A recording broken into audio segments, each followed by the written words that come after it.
All right. So here's the plan. I don't really care about the video. It will eventually get better, but the audio I couldn't stand. And as much as I wanted to record stuff at home, got a little kid running around or crawling around, um, and it makes it a lot harder to facilitate. Not that it really matters. I just got shit to do at home, and when I'm at work here, I don't. Um, so we'll slowly upgrade the secret work broadcast gear, starting with this because I can leave it at work, um, and we'll go from there. Because of that, um, thinking this is gonna be a tradition. We'll do Sundays with Voiicide. I'm by no means an expert on anything. However, that still makes me more qualified than most of the people who are giving lessons on Sunday mornings. So I guess I'll start with an update because a lot of these videos, there's like, when I make them, there's just like shit bubbling around in my brain, and I'm like, all right, this is my topic. Um, and I do it both for my own good and for whoever's watching because like the Voiicide channel is not the one I use to go on the internet with, and so I just like kind of dump videos on it, and like sometimes I'll glance views, but like that's it. Like I don't know what type of people are watching for what purpose, so I guess I'll just do whatever comes to me. So with that being said, I'm gonna start with a status update on the music projects because sometimes I forget that I do stuff.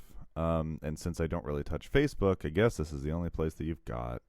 So, past couple of days, I've been trying to get back into Project Technophage, but God, it's a struggle.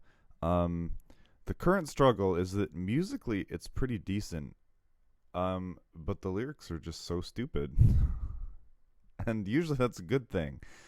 But I've thought about trying to make it more Clayton esque, more coherent, just because I don't know. I've got some people I work with who are like they don't listen to metal, but like they love like Blue Stolly and Cell Dweller, and it's like I've never considered that as as a audience, and I get it because it's like poppy, and they're not listening to it because it's metal, and I always approach that genre as though it was metal. And I think that it'd be really interesting to take Project Technovage in that direction. However, the lyrics would need to be far less stupid. And that way I could actually try hard and write the arrangements and shit to be like good on purpose instead of sometimes good by accident. So I don't know. I recorded a bunch of shit for it, and I'm like, this is really dumb. Like I'm at the point where I'm kind of ruining otherwise good songs with the stupid lyrics. I'm not sure. I'm not sure.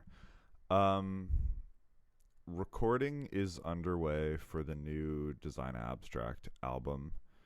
Um, we've got Nemesis doing all the bass, like the lead player from EV. He's doing bass. He's working his way through the writing.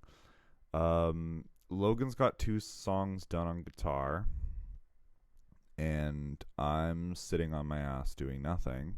However, if I had to give an ETA, it's probably not going to be this year. I think it's probably going to be early next year, like the actual release. Yeah. Slowly working away on New Ethereal Void as well. We've got a couple songs in the works. They're different. There's evolution there. That's good. Um, what else? Oh, we've got a release date for Lore Master. It's the 22nd. It's September 22nd. Um, so that's cool. That's close enough. Um, and then Voiicide I've been slowly working on. The material I've got I'm really happy with. It's just kind of high pressure because the songs that are there are really good. So I I need to write more and not do this thing that I do where I have some good songs in a certain genre and then I can't fill up an album, so I just throw different genre songs there. I was talking to Logan about this. I don't know if you've noticed this, but this is a thing that I do. I can never just release an album in one genre. Like, for example, Blackwing, off to a great start until there's just random ambient-ish electronic songs. And not like ambient, but, you know, by my standards, ambient electronic songs. And it's like, oh yeah, cool, that's a vibe. Vibe, yes. Metal album, no. And I don't like that. And then even in Liturgy, it went the other way, where Exalt and Black Sanctum are metal songs and nothing else is, and they didn't need to be there. You ain't supposed to be here. They didn't need to be there. But it was just like, oh, well, it could be an EP, or it could be incoherent. I don't know. I don't know why I did that. Like, they're good songs, but they just don't fit. So like, So Far From the Light is probably, no, that's not what the album's called. For the Days Lost. It has the electronic stuff, but it has it in all of them. So it kind of makes sense when it goes up and down. And nothing gets too far into metal, or if it does, like the opening of No Future, then it pulls it way back and it explores the two extremes. It bookmarks the two extremes of the album right there, and everything in the album falls inside of it. And I like that better. What was I talking about? Yeah, so I've got a few good songs for new Voiicide. I just don't want to fill in the gaps with like weird, unrelated filler shit. Like, it needs to all be that genre. It needs to be all that good. So yeah, it'll be a while. I might do a single pretty soon. Yeah, that's every project, right? There's a couple secret ones that haven't been announced yet. That's all the projects that people are aware of. Cool. So that's the first order of business. So speaking of album flow and songs being on album that shouldn't have been or shouldn't be on album, that's a topic that I have a little bit of authority on, the idea of album structure. So here's the thing, like, I went to school for music theory and composition, and I dropped out partway through year 3. And nothing that I do with production and arrangement and writing has anything to do with what I learned in school. Like, I was doing that shit before I went to school. I just needed more practice. I needed more time. Things that I did learn in school would be like proper way to harmonize things, and like all those weird crunchy chords that have super nice classical sounding resolutions that I use as cadences. Chord voicing, voice leading. Basically, if you can hear it as a normal person in the music, I didn't learn it at school. The only shit that's in there is music theory nerd shit, where like a normal person would hear it and go, oh, that sounds really nice. And maybe they wouldn't have noticed how nice it sounds, but I guarantee you don't know what the fuck's going on. And it's like, oh, it's a cadential 6/4. That's what's going on. That's always what's going on. Anyway, but weirdly over the years, especially with technotheism, like, I've had a knack for album flow and structure. I've got lots of comments on it. I'm very happy because I was obsessive about it. So I'm going to try to lay down what makes those things make sense, because it's purely an intuitive thing. It's not learned, obviously. I didn't go to classical music school and they said, here's how to structure a death metal album. Like, they wouldn't even touch jazz. They wouldn't touch music that wasn't made by dead white people, okay? Like, they, and don't get me started on white people in metal, but you know, this is purely intuitive. This is because I just listen to albums start to finish. I've never been one who only picks out certain songs unless I really, really hate the B-sides. There's a couple bands where I'm just like, that song's a banger, everything else is trash. But the vast, vast majority of what I'm listening to, it's albums, start to finish. I won't listen to a band if they only have singles. Unless they themselves have created a playlist denoting the order, because otherwise I just won't. So I've always listened to albums as albums. So a lot of it is just trends. It's things that I've noticed. Track 1, 2, and 3, they all feel different ways, type of thing. It's just like they have different energy. And so I can kind of visualize it in my head that it's like, okay, track 1 should go without saying. You always start with a punch, right? You start with like, even if it's not the best song, it's the most hype song. That's how to do it, or the most impressive or notable in some way. That's your chance to make an impression. If you're starting with a intro, like some type of instrumental build up, whatever, then obviously this is all shifted over. Like if you've got like just like a 30-40 second orchestral intro or whatever, then that's track one, but that's not song one. So just for reference, we're going to be talking about song, because this doesn't, what if it's, what if they put a 10-second, it's like, well, then obviously that's not a fucking song. That's not the most hype thing you can come up with. So that's song one. Even if it's track two or track one, it's still song one. High energy, lots of punch. Again, not necessarily your best song, but one that you instantly, it's there. It's like in your face. Like a cool example of this, I don't know why, I feel like I'm the only person who really likes AFI, like really.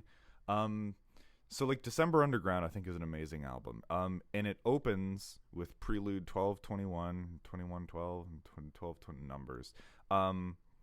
Which isn't instrumental, but it is not a song. It's a track. It's just, it opens. And then everyone thinks it goes right into Miss Murder, but it doesn't. It song one, track two, the opening song is Kill Caustic, and it opens with these like aggressive, crunchy, and it's like super high energy, way more high energy than Miss Murder. And yeah, and that is the correct way to do it. Even if Kill Caustic isn't their best song, it's definitely the most hype, high energy one on the album. I've always pictured it as, okay, you have the orchestral sort of opening. We're going to use Technotheism as an example. And that's fine. A lot of people are going to skip it, and that's okay. I would say, like, well, I have said this in interviews, that it's like, with all the orchestral interlude stuff that goes on through my albums, as long as you listen to them once, you're fine to skip them after that. That's fine, but just listen to them once. So with the mindset that half of the people are going to see an orchestral intro and skip it anyway, which is fine, that, in my opinion, you can do whatever you want with. Like, I wouldn't put it over 6 minutes, but I feel like you shouldn't have to fight for the attention as long as you have an artistic vision for it and it ties into the rest of the album. If it's there just to be there, fuck off, just put the first song as the opening. So you do that, indeterminate length. I would really say keep it under 3 minutes, but sure. And then your first song. Powerhouse, super aggressive. My thing has always been, after song one, you have to do everything you can to keep their attention. And my reasoning for that is, there's so many albums where I listen to the first song, which is, either intro and track two or just track one, and then the next song, the second song comes on, and I'm like, and then I'm more inclined to skip it. If I don't like the first 3 seconds of song two, there's a really high chance I'm just not gonna, I might skip through it, and then I'm less involved in the album as an album, which again, that doesn't matter, but for me, this has always been my approach. So I've always been really big on making song one into song two super seamless. If there's gonna be like a reverse into the next song, it's almost always going to be in between track one and track two. No, sorry, song one and song two for me. And with Technotheism, that resulted in track one was this big orchestral thing, which goes into track two right away, gapless, and then track two into track three, which is Deus Est Machina, into Apotheosis. There was like a little bit of like an ambient gap, but it always kept up that energy.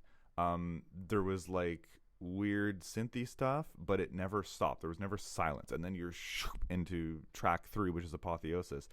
That then finally goes into track 4, which is like an orchestral, or not orchestral, it's like an ambient interlude.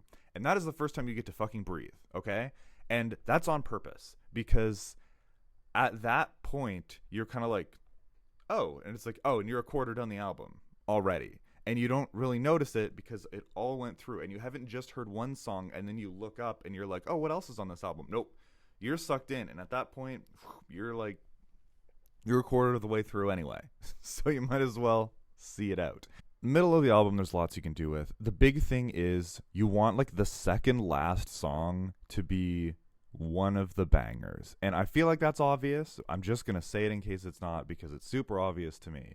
One of the last tracks you keep as a banger just so that you can hold people's interest. Now, what goes on in the middle, it really depends. I would say intentionally order songs that, if you have songs in different tunings, make sure that those different tunings like go back and forth. Like, don't have two songs in the same tuning or the same key if you can avoid it. Don't have songs back to back that have the same structure. I know, like, if it's pop, but you know, shit like that. You want contrast, and if possible, album flow as well. Now I say that like it's, you know, just make it flow, just make it better. But there's a lot of like, okay, I'm gonna decide way ahead of time in the production which songs go in what order, and then I'm looking at how one song starts and how another one ends. Because if one song starts with just a opening and it's just all, you know, fucking balls out immediately, then it's really easy to make the ring out of the last song just do a reverse reverb, you know, into whatever, and then that's gapless. That's all it is. It gets super easy. Of course, I've done more complicated things, and generally as a challenge to myself, I also try to make it so that the tunings change per song, but you don't hear it change. Like, okay, so for Constructs, the new Design Abstract, the goal is fully gapless, start to finish, just a loop, like Esoteric. But the keys change in between the songs. But that doesn't mean that when the next song comes in right at the go, then all of a sudden it changes. I'm setting up the tuning or the key change in the outro of the last song, so when this song comes in, it's less jarring. Just because I need fucking something to do. So, you know, there's like one song that has this sort of like, it's like a drum heavy sort of drone march sort of thing that just kind of goes as this one vocal line repeats over and over. And the orchestra kind of, it has this loop, it's going through this chord progression, but then it has these like kind of crunchy chords, and you're like, oh, that's not the harmony I was expecting. Oh, that's kind of interesting. And then it goes and it fades out, and then the next song comes in and punches you in the face, and they sound like they're in the same key. Of course they do, because those crunchy chords, as you probably know, they were setting up the modulation into the next key. But that's already halfway through the outro of the last song that I'm setting that up. And it's just so it's less jarring. It's just so that the gapless feels even gaplesser, right? Because then you're getting hit with a new BPM, but you're not getting hit with a new key. It's the same notes that you were hearing before, so it's less jarring and it feels more cohesive. And it's, well, you know, and you may be thinking, well, you're just gonna do that with like a rock album, like a pop album? Yes, actually, I would if I cared that much. Voiicide, like, I write them to be singles, so I do keep album flow in mind, but not that much. Not compared to like Ethereal Void or Design Abstract. And Ethereal Void is like, Gods was just luck. Like, that was just coincidence. I didn't know where those songs needed to be, and they turned out pretty decent. And it's hard because every single song just starts with a punch to the face, and pretty much every song just starts out, like, ends with a durr, and then that's it. So it's like, and I'm not going to tie all those in together. The most extreme of that was Perception and Transcendence.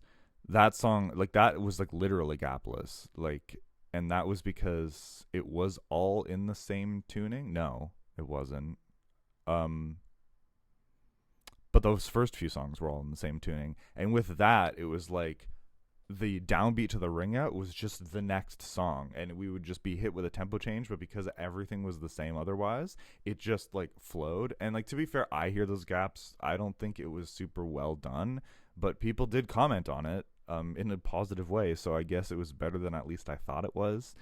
um that's an extreme. Like, at that point, you have to be signing those songs off to not standing as individual songs, really. And if that's the play, if you're so proggy and wanky, then then sure, you can do that. Like, I would honestly encourage writing in the same tuning if that's the thing, and then you can just do that. Like, where you would normally do like a ring out at the end of a song, where it's just like an open, and it just rings out. That's the downbeat of the next song. And then sure, why the hell not? Like, if those songs weren't meant to be listened in isolation, then you might as well. And I find that interesting. Like, you have to measure the amount of monotony and like getting lost that people are going to have versus the gap in the song being enough of a send off to make people kind of come back and pay attention to the fact that they're in an album. Because you can have a really good song and people get absolutely lost in it and they're just like completely absorbed by it, and then it ends super definitively and you've got like a 3-4 second gap into the next song, and it's enough for people to go, oh yeah, what else is on here, and start skipping through songs again.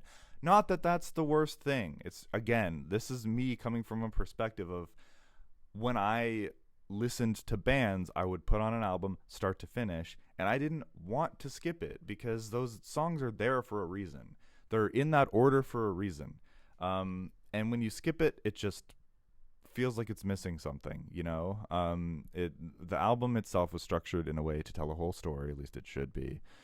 And this is both from the perspective of like metal bands with concept albums, or just like good metal, pop metal, I guess you call it. Like, for example, Demon Hunter. They're not making concept albums or anything, but a lot of this album flow shit that I've learned is from them.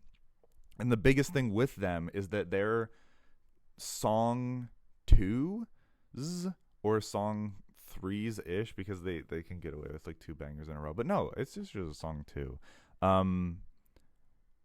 I didn't like. They would have the intro or not the intro, and then the first track was always the first song. Sorry, I'm fucking that up a lot. Is just this absolute powerhouse, great single, amazing, everything's great. And then the next song that has to follow after it, the intro is kind of weak. It kind of goes on too long. It's got a different energy, and it's like, yeah, it's more calmed down, but not in a way that you want. And inevitably, Demon Hunter song 2, I'm skipping more than even the power ballads, just because they took the energy down too much, and the intro gets too long to kind of get going on 2 of them. I'm talking on both Summer of Darkness and the Triptych that happened. I have a correction here, not because I think anyone will care, but just because I do not like being wrong. You can see I'm editing. So Summer of Darkness had track 1, Not Ready to Die, super banger, and then track 2, The Awakening, which I just didn't like the intro to.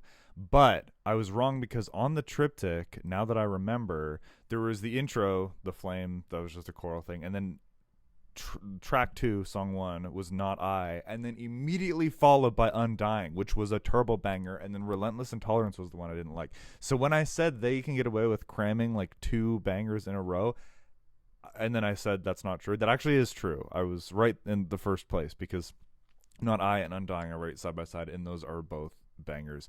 Not I is a turbo powerhouse, and then Undying is clearly a single. I think it's by far the most popular, at least it should be. No, it's not. Not I has more. Wow. Well then don't fucking listen to me. I don't know what I'm talking about. Anyway, the song that has to follow with the opening, it should be just as to the point. If anything, your opener track can be longer, because that's your one chance.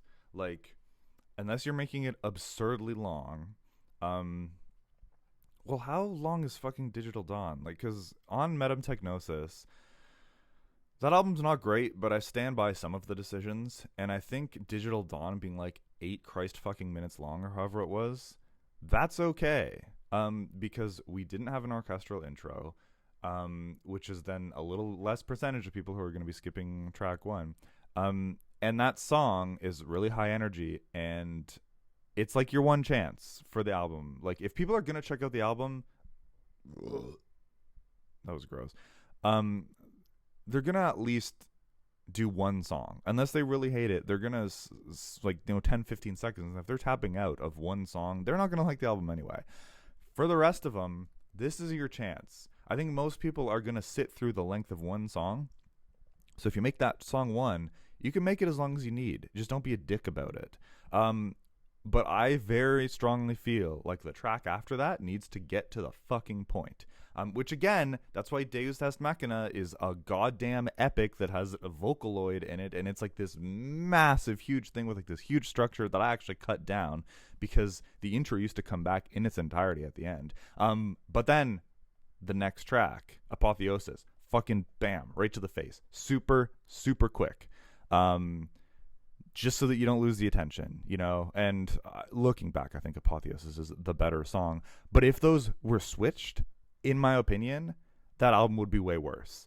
If we did intro, went right into Apotheosis, 2 minutes, bam, and then Deus Est, not only would the intro and Deus Est not make sense because it's the same riff, but forgetting that conceptually.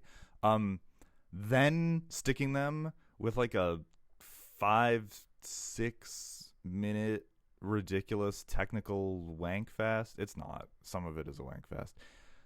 People would tap out of that for sure. That Deus Est would be way less popular if it was track 3. I stand by that. I know it's a pretty popular song, but it's because of album positioning, because we got one of the biggest, chunkiest songs out of the way. And then the next biggest, chunkiest song is structured directly after the halfway point. There's an interlude, and then it goes into Data Shield Attack, which is another big, meandering, epic, tons and tons of parts song. If you're going to stick those on people, the song before it needs to be chill or nothing. It should be like orchestral, if that. It depends on the structure. I'm just talking from a perspective of design abstract where you just have that at your disposal. Yeah, so sorry this was less concise than I wanted it to be. I said at the start it's an intuitive thing. It's just something that I've just learned from listening to lots of albums. And so, yeah, as it turns out, I'm not very good at explaining it. Halfway or in the middle-ish, you can do whatever you want. I said that. I would say if you have another chill interlude, past half, like pushing into the end, you can do whatever you want in the middle. But then, like, if you've got 10 tracks, like song 7 feels wrong. Song 6 or 7 can be like another interlude, and then track 8 better be a banger. It could arguably be the banger. Like for Transhuman Ascendant, around that part, directly after the past middle interlude, was Agents of Retribution, which we thought was the banger. I was sure that would be like the best single, the most listened to song, because it's the best thing we've ever done. But, you know, apparently people are allowed to be wrong about things. Okay, I'm redoing this outro, because I just feel like it could have been better. So, for your visual aids, I can't see. Okay, I've made this chart. Is it backwards? Is this always backwards? For fuck's sake. Okay, we'll see how this goes. Whatever. I'll put it on the screen. So, energy over time for album flow.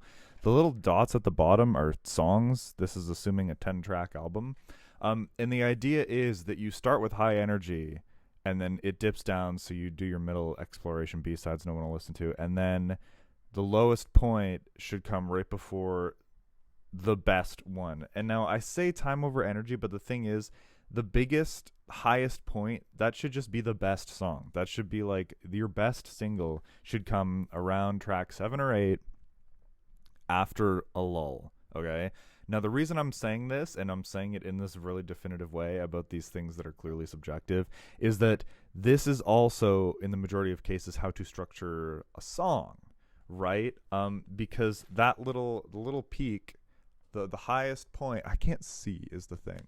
The highest point normally is going to be the bridge, right? So you open with something super high energy. Typically, if we're just going like pop structure rock song, instrumental chorus is your intro, right? And then you have a verse that kind of takes it down, and then you've got a chorus, bring it back up. Verse 2 can be whatever, chorus. But then that bridge should be the most high energy, because that's where you've got a solo or you've got like this sweeping vocal part. Again, very much generalizing.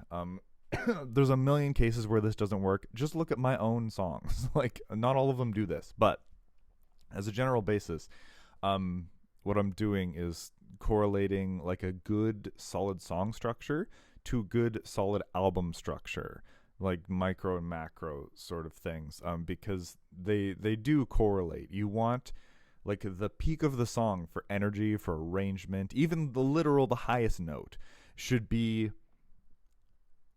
three or like 2/3, maybe 3/4 to the end of the song, and then it comes back down. Yeah. You don't want to just give it all away at once. Even if your intro, your song intro is like super massive and complicated, take stuff out so you can add it later. That advice doesn't go for albums, so we're kind of losing the thread here. Yeah. Obviously, it's a case by case basis, right? It depends on your goal for the song.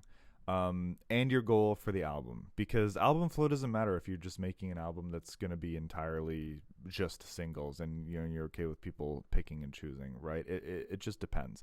But for some songs, you do have to sacrifice their sort of individuality, them being able to stand on their own to facilitate album flow.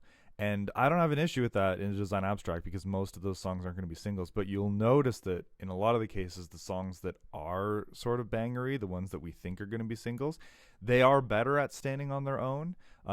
Generally, the songs that we think are the most single-ish, they are going to be self-contained. They won't rely on like the before or after song to make sense. And we're talking about stuff just like those into something else, or like the downbeat missing, stuff like that, like Aberration, Omega, and Agents of Retribution. Those songs that we kind of presented as singles, we like they're not tied at the start or the end the way some songs are. Some lesser songs where it's just like, oh, this album just straight up, or this song straight up doesn't have a outro, and it's just because, oh, it's the intro of the next song because we sacrificed it like that. And obviously that's not a good move for like a pop rock album. Like, you can't just have that because it's going to be a single, and if 80% of the people are only going to hear that one song and never hear it in the context of the album, you can't have it do that, obviously. So it depends on the goal for the song, but this is just like a general overview of how I would like, if we're just making like a go-to, if you told me I'm commissioning a Sir Voiicide to make one album with no specifications, you just have to recreate the magic of every past Abstracted Records release, and it has to be damn good, then this is what I would be doing. For this exact structure would be for the singles and for the album as a whole. I would not deviate from that. This is what I would be doing, because that's, and that combined with, like I said, with gapless stuff, you take your B-sides and you can just like warp them together. I realized I never... like none of my songs are like cross-faded, right? Or it's very rare. Like, I'll do a ring out and I'll add elements of the next song to kind of tie it in together. I don't know. This outro isn't even that much better than the one that I'm cutting, for fuck's sake. All right, take it easy.